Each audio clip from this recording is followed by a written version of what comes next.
Alert!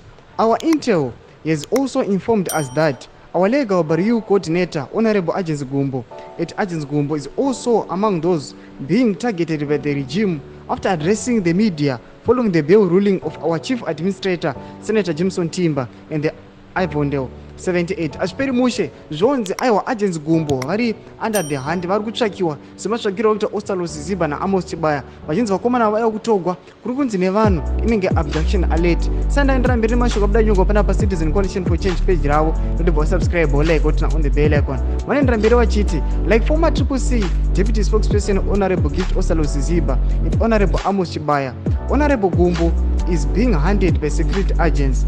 The regime is in panic mode, and that's why they are targeting all genuine opposition members. Mashoko ari kuda papage reCitizen Coalition for Change vachiti kunyangwe naAgents Gumbo vari kutotsvakiwawo. Aiwa muri Zimbabwe takaona isituation yakanyogwa papage sempage reCitizen Coalition for Change vachiti kubla wayo aiwa paimba Osalo Ziziba kunogara maparents ake vakasvika vakomana vachimutsvaka vakamushayiwa anga asipo. Izvo tiri kuona zviri kutonzi naAgents Gumbo anenge ari kutsvakiwa.